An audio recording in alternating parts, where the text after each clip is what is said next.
ಸ್ನೇಹಿತರೆ ನಮಸ್ಕಾರ. Social media power ಏನು ಅನ್ನೋದು ಬಹುಶಃ ನಿನ್ನೆಯ ಸಂಚಿಕೆ ನೋಡಿದಂತಹ ಬಿಗ್ ಬಾಸ್ನ ಸಂಚಿಕೆ ನೋಡಿದಂತಹ ಪ್ರತಿಯೊಬ್ಬರಿಗೂ ಕೂಡ ಅರ್ಥ ಆಗಿರ್ತದೆ. ಸೋಷಿಯಲ್ ಮೀಡಿಯಾವನ್ನು ತುಂಬ ಲೈಟಾಗಿ ಸ್ವೀಕರಿಸಿದ್ದವ್ರಿಗೂ ಕೂಡ ಸೋಷಿಯಲ್ ಮೀಡಿಯಾ ಏನು ಬೇಕಾದರೂ ಮಾಡಬಹುದು ಅನ್ನೋದನ್ನು ಸಾಬೀತುಪಡಿಸಿದೆ. ಅಸಲಿಗೆ ಇಲ್ಲಿ ಕಿಚ್ಚ ಸುದೀಪ್ ಅವರು ಉರ್ಕೊಂಡು ಊರು ಬಾಗಿಲು ಮಾಡ್ಕೊಂಡ್ಬಿಟ್ಟಿದ್ದಾರೆ. ಯಾಕೆ ಈ ಮಾತನ್ನು ಹೇಳ್ತಿದ್ದೀನಿ ಅಂತ ಹೇಳಿದ್ರೆ ಪಕ್ಕ ಲೋಕಲ್ ವರ್ಡನ್ನು ಬಳಸೋದಕ್ಕೆ ಕಾರಣ ಇದೆ. ಅಷ್ಟು ಪಕ್ಕ ಲೋಕಲ್ ಆಗಿ ಕಿಚ್ಚ ಸುದೀಪ್ ಅವರು ಮಾತನಾಡಿದರು.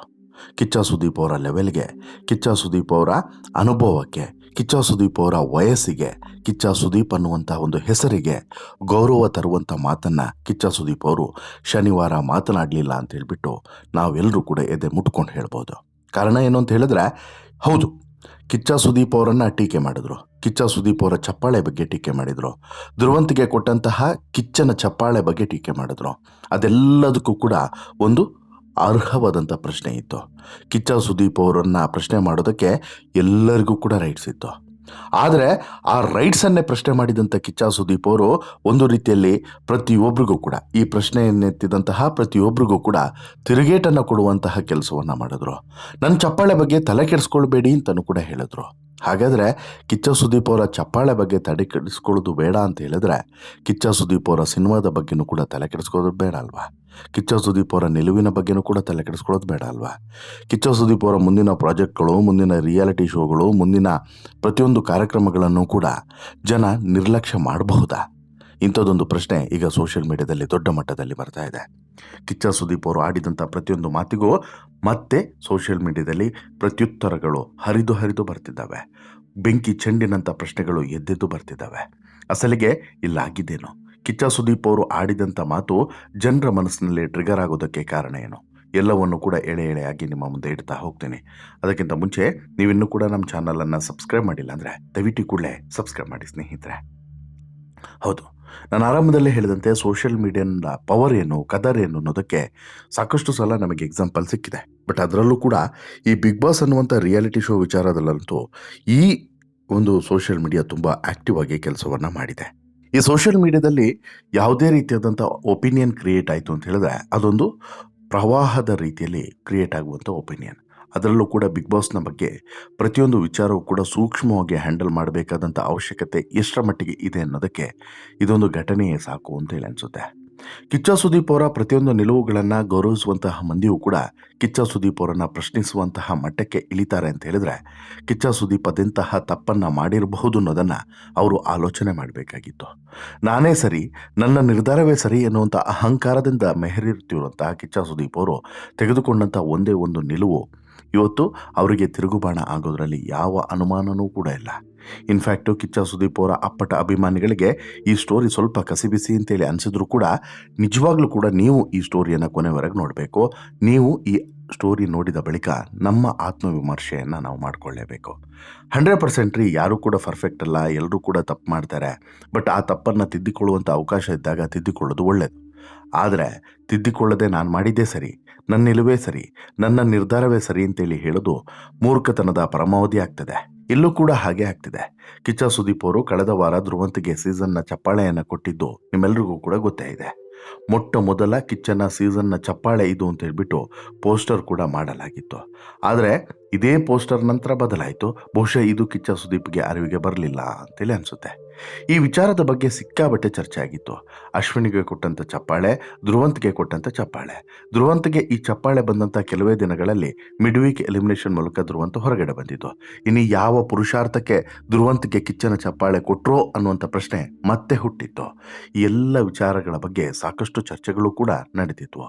ಇವೆಲ್ಲವೂ ಕೂಡ ಕಿಚ್ಚ ಸುದೀಪ್ ಅವರ ಗಮನಕ್ಕೂ ಕೂಡ ಬಂದಿತ್ತು. ಈ ಚರ್ಚೆಯ ಬಗ್ಗೆ ಅವರಿಗೆ ಬೇಸರವೂ ಕೂಡ ಆಗಿತ್ತು. ಅದ್ರ ಜೊತೆಗೆ ಈ ಬಗ್ಗೆ ವೀಕೆಂಡ್ ಎಪಿಸೋಡ್ನಲ್ಲಿ ಅವರು ಮನಬಿಚ್ಚಿ ಮಾತನಾಡಿದ್ದಾರೆ ಅನ್ನೋದನ್ನು ಕೂಡ ನಾವಿಲ್ಲಿ ಗಮನಿಸಬೇಕು.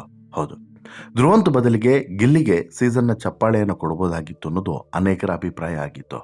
ಸೋಷಿಯಲ್ ಮೀಡಿಯಾದಲ್ಲಿ ಈ ವಿಚಾರವನ್ನು ಸಾಕಷ್ಟು ಚರ್ಚೆ ಕೂಡ ಮಾಡಿದರು. ಸುದೀಪ್ ಅವರನ್ನೇ ಟೀಕಿಸಿದರೂ ಕೂಡ ಈ ವಿಚಾರದಲ್ಲಿ ಸುದೀಪ್ ಅಭಿಪ್ರಾಯ ಬೇರೆಯದೇ ಇದೆ ಅನ್ನಬಹುದು. ಆದರೆ ಜನವರಿ 17ರ ಪ್ರೀ ಫಿನಾಲೆಯಲ್ಲಿ ಈ ಬಗ್ಗೆ ಕಿಚ್ಚ ಸುದೀಪ್ ಅವರು ಓಪನ್ ಆಗಿ ಕೆಲವೊಂದಷ್ಟು ವಿಚಾರಗಳನ್ನು ಹಂಚಿಕೊಂಡ್ರು. ಕಿಚ್ಚನ ಚಪ್ಪಾಳೆ ನನ್ನ ಅನಿಸಿಕೆ, ಯಾರು ಅರ್ಹರೋ ಅವರನ್ನು ಹುರಿದುಂಬಿಸಬೇಕು ಅನ್ನೋದು ಶಾಲೆಯಲ್ಲಿ ಟೀಚರ್ ಹೇಳಿಕೊಟ್ಟಿದ್ದಾರೆ. ಬಿಗ್ ಬಾಸ್ ಒಬ್ಬ ವ್ಯಕ್ತಿಯಿಂದ ಅಲ್ಲ, ಒಬ್ಬ ಸುದೀಪಿಂದ ಅಲ್ಲ, ಬಿಗ್ ಬಾಸ್ ಎಲ್ಲರ ಕೊಡುಗೆ. ಪ್ರತಿಯೊಬ್ಬರು ಕೂಡ ಇರೋದನ್ನೇ ಬಿಗ್ ಬಾಸ್, ಪ್ರತಿಯೊಬ್ಬರು ಕೂಡ ಇದ್ದರೇನೆ ಬಿಗ್ ಬಾಸ್. ಅವರು ಗೆಲ್ಲದೇ ಇರಬಹುದು, ಆದರೆ ಬಿಗ್ ಬಾಸ್ ಮನೆಗೆ ಅವರ ಕೊಡುಗೆ ಇದೆ ಅನ್ನೋದನ್ನು ನಾವೆಲ್ಲರೂ ಕೂಡ ಒಪ್ಪಿಕೊಳ್ಳಲೇಬೇಕು ಅಂತೇಳಿ ಹೇಳಿದ್ದಾರೆ. ಇನ್ನು ಶೋ ನಡೆಸಿಕೊಡುವಂಥ ನಮಗೆ ಯಾರು ಹೊರಗಡೆ ಹೋಗ್ತಾರೆ ಅನ್ನುವಂಥ ವಿಚಾರ ಗೊತ್ತಿರೋದಿಲ್ವಾ?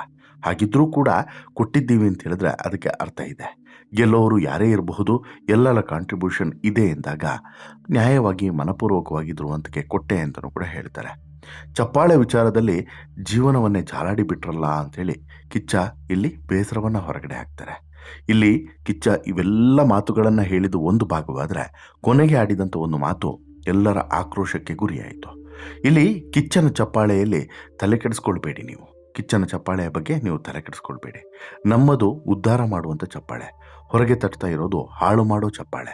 ನಿಮ್ಮ ಜೀವನದ ಮೇಲೆ ನೀವು ಗಮನವನ್ನು ಹರಿಸಿ, ಕಿಚ್ಚನ ಚಪ್ಪಾಳೆ ಮೇಲಲ್ಲ ಅನ್ನೋದನ್ನು ಸುದೀಪ್ ಇಲ್ಲಿ ಹೇಳಿದ್ದು ತುಂಬ ಆಕ್ರೋಶಕ್ಕೆ ಗುರಿಯಾಗುವಂಥ ಮಾತು ಆಗಿ ಬದಲಾಗಿದೆ, ಗುರಿಯಾಗುವಂಥ ಮಾತಾಗಿ ಬದಲಾಗಿದೆ.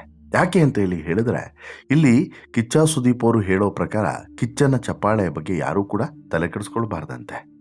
ಹಾಗಿದ್ರೂ ಕೂಡ ಕಿಚ್ಚನ ಚಪ್ಪಾಳೆಯ ಬಗ್ಗೆ ತಲೆ ಕೆಡಿಸ್ಕೊಳ್ಳೋದೇ ಇರೋರು ಕಿಚ್ಚನ ಬಗ್ಗೆ, ಕಿಚ್ಚನ ಸಿನಿಮಾದ ಬಗ್ಗೆ, ಕಿಚ್ಚನ ನೆಕ್ಸ್ಟ್ ಪ್ರಾಜೆಕ್ಟ್ ಬಗ್ಗೆ ತಲೆ ಕೆಡಿಸ್ಕೊಳ್ಬೇಕಾ ಅಲ್ವಾ? ಈ ಪ್ರಶ್ನೆಯನ್ನು ಕೂಡ ಈಗ ಕೇಳಲೇಬೇಕಲ್ವಾ ಪ್ರತಿಯೊಬ್ಬರು?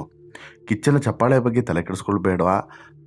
ಕಿಚ್ಚನ ನಿಲುವುಗಳ ಬಗ್ಗೆ ತಲೆ ಕೆಡಿಸ್ಕೊಳ್ಬೇಡ, ಕಿಚ್ಚನ ನಿರ್ಧಾರಗಳ ಬಗ್ಗೆ ತಲೆ ಕೆಡಿಸ್ಕೊಳ್ಬೇಡ, ಆದರೆ ಕಿಚ್ಚನ ಸಿನಿಮಾದ ಬಗ್ಗೆ ತಲೆ ಕೆಡಿಸ್ಕೊ. ಇದು ಯಾವ ನ್ಯಾಯ? ಕೆಲವು ಸಲ ಕಿಚ್ಚ ಸುದೀಪ್ ಅವರು ವಯಸ್ಸಿಗೆ ತುಂಬ ಗೌರವವನ್ನು ಕೊಡ್ತಾರೆ. ಕಿಚ್ಚ ಸುದೀಪ್ ಅವರಿಗೂ ಕೂಡ ಅದೇ ಗೌರವ ಸಿಗ್ತಿತ್ತು. ಕಿಚ್ಚ ಸುದೀಪ್ ಅವರ ಅನುಭವ, ವಯಸ್ಸು, ಅವರ ಮಾತು, ಅವರ ಗಾಂಭೀರ್ಯತೆ ಇದು ಮೊನ್ನೆವರೆಗೂ ಕೂಡ ನೆಟ್ಟಿಗೆ ಇತ್ತು. ಬಟ್ ಇತ್ತೀಚೆಗೆ ಮಾತ್ರ ಕಿಚ್ಚ ಸುದೀಪ್ ಅವರು ಆಡ್ತಿರುವಂಥ ಪ್ರತಿಯೊಂದು ಮಾತುಗಳು ಕೂಡ ಆಕ್ರೋಶಕ್ಕೆ ಗುರಿ ಆಗ್ತಿದ್ದಾವೆ. ಕಿಚ್ಚ ಸುದೀಪ್ ಅವರ ವಿರುದ್ಧ ಜನರು ಆಕ್ರೋಶವನ್ನು ವಿಪರೀತವಾಗಿ ಹೊರಗಡೆ ಹಾಕ್ತಿದ್ದಾರೆ. ಬೇರೆ ಬೇರೆ ವಿಚಾರದಲ್ಲೂ ಕೂಡ ಹೀಗೆ ಆಗ್ತಿದೆ. ಅದರಲ್ಲೂ ಕೂಡ ಈ ಸೀಸನ್ನ ಬಿಗ್ ಬಾಸ್ನಲ್ಲಂತೂ ಕಿಚ್ಚ ಸುದೀಪ್ ಅವರ ವಿರುದ್ಧ ಸಿಕ್ಕಾಬಟ್ಟೆ ಆಕ್ರೋಶ ಹೊರಗಡೆ ಬರೋದಕ್ಕೆ ಈ ಎಲ್ಲ ಕಾರಣಗಳು ಕೂಡ ಇದ್ದಾವೆ. ಸಾಕಷ್ಟು ಸಲ ಇಂತಹದ್ದೇ ನಿಲುವುಗಳನ್ನು ಪ್ರಕಟಿಸಿದ್ದಾರೆ. ಅಶ್ವಿನಿಗೆ ವಿಪರೀತವಾಗಿ ಸಪೋರ್ಟ್ ಮಾಡಿರುವಂಥದ್ದು, ಅಶ್ವಿನಿಗೆ ಎಲ್ಲೂ ಕೂಡ ಏನೂ ಕೂಡ ಹೇಳೋದಕ್ಕೆ ಧೈರ್ಯವನ್ನೇ ತೋರದೇ ಇರುವಂಥದ್ದು, ಅಶ್ವಿನಿ ಬಗ್ಗೆ ಎಲ್ಲೋ ಒಂದು ಕಡೆ ಸಾಫ್ಟ್ ಕಾರ್ನರನ್ನು ತೋರ್ತಿರುವಂಥದ್ದು, ಜೊತೆಗೆ ಕೆಲವೊಂದು ವಿಚಾರಗಳಲ್ಲಿ ಈ ಅಸಂಬದ್ಧ ಅಂದರೆ ಅಲ್ಲಿಗೆ ಅದು ಪ್ರಸ್ತುತನೇ ಅಲ್ಲ ಅಂಥ ವಿಚಾರಗಳನ್ನು ಚರ್ಚೆ ಮಾಡುವಂಥದ್ದು, ಚರ್ಚೆ ಮಾಡಬೇಕಾದಂಥ ವಿಚಾರಗಳ ಬಗ್ಗೆ ಚರ್ಚೆ ಮಾಡದೆ ಹಾಗೆ ಬಿಟ್ಟು ಬಿಡುವಂಥ ವಿಚಾರಗಳ ಬಗ್ಗೆ ಅರ್ಧ 1 ಗಂಟೆ ಚರ್ಚೆ ಮಾಡಿರುವಂಥದ್ದು, ಇವೆಲ್ಲವನ್ನು ಕೂಡ ಗಮನಿಸಿದ್ರೆ ಕಿಚ್ಚ ಸುದೀಪ್ ಅವರು ಈ ಸೀಸನ್ನಲ್ಲಿ ಅವರ ಮೇಲಿದ್ದಂಥ ಗೌರವವನ್ನು ಅವರೇ ಕಳ್ಕೊಂಡಿದ್ದಾರೆ ಅಂತ ಹೇಳಿದ್ರು ಕೂಡ ತಪ್ಪಾಗಲಿಕ್ಕಿಲ್ಲ. ನಾನು ಆರಂಭದಲ್ಲಿ ಹೇಳ್ದಲ್ಲ, ಉರ್ಕೊಂಡು ಊರು ಬಾಗಿಲು ಮಾಡ್ಕೊಳ್ಳೋದು ಅಂತೇಳಿ, ಅದು ಈ ಕಾರಣಕ್ಕೆ ಹೇಳಿದ್ದು. ಸುದೀಪ್ ಅವರ ಈ ವಾರದ ಮಾತುಗಳನ್ನು ಕೇಳಿದ್ರೆ ಸ್ಪಷ್ಟವಾಗಿ ಅದು ಅರ್ಥ ಆಗ್ತಿತ್ತು. ಉರ್ಕೊಂಡು ಊರು ಬಾಗಿಲು ಮಾಡ್ಕೊಂಡಿದ್ದಾರೆ ಅಂಥೇಳಿ. ಅದಕ್ಕೆ ಲೋಕಲ್ ವರ್ಡನ್ನೇ ಉಪಯೋಗಿಸ್ದೆ. ಸಾಮಾನ್ಯವಾಗಿ ನಾವು ಯಾರಿಗೂ ಕೂಡ ಆ ವರ್ಡನ್ನು ಉಪಯೋಗಿಸೋದಿಲ್ಲ. ಬಟ್ ಸುದೀಪ್ ಅವರು ಆಡಿದಂಥ ಮಾತುಗಳು, ನಡೆದುಕೊಂಡಿರುವಂಥ ರೀತಿಗಳು ಅವರ ವಯಸ್ಸಿಗೆ, ಅವರ ಅನುಭವಕ್ಕೆ, ಅವರ ಗೌರವಕ್ಕೆ ಸರಿಯಾದದ್ದು ಅಲ್ಲ ಅನ್ನೋದನ್ನು ಯಾವುದೇ ಅನುಮಾನ ಇರದೆ ಹೇಳ್ಬೋದು. ನಿಮ್ಗೆ ಯಾರಿಗೆ ಕೂಡ ಬೇಸರ ಆದರೂ ಕೂಡ ಆತ್ಮಸಾಕ್ಷಿಯನ್ನು ಮುಟ್ಕೊಂಡು ನೀವು ಹೇಳ್ಕೊಳ್ಳಿ, ಇದು ಸುದೀಪ್ ಅವರಿಗೆ ಸರಿಯಾ, ಸುದೀಪ್ ಅವರು ನಡೆದುಕೊಂಡಿದ್ದು ಸರಿಯಾ? ದಯವಿಟ್ಟು ನಿಮ್ಮ ಅಭಿಪ್ರಾಯವನ್ನು ಕಮೆಂಟ್ ಮಾಡಿ ತಿಳಿಸಿ. ಆದಷ್ಟು ಜನರಿಗೆ ಸ್ಟೋರಿಯನ್ನು ಶೇರ್ ಮಾಡಿ. ಸ್ಟೋರಿ ಇಷ್ಟ ಆದರೆ ಲೈಕ್ ಮಾಡಿ. ಹಾಗೆಯೇ ಒಂದಷ್ಟು ಜನರಿಗೆ ಈ ಸ್ಟೋರಿ ತಲುಪೋ ಹಾಗೆ ಮಾಡಿ ಅಂತೇಳಿ ಹೇಳ್ತಾ, ನಿಮ್ಮ ಅಭಿಪ್ರಾಯ ಏನು ಅನ್ನೋದನ್ನು ಕೂಡ ಕಮೆಂಟ್ ಮಾಡಿ ತಿಳಿಸಿ. ಚಾನಲ್ಗೆ ಸಬ್ಸ್ಕ್ರೈಬ್ ಆಗೋದನ್ನು ಮರಿಬೇಡಿ. ಧನ್ಯವಾದ.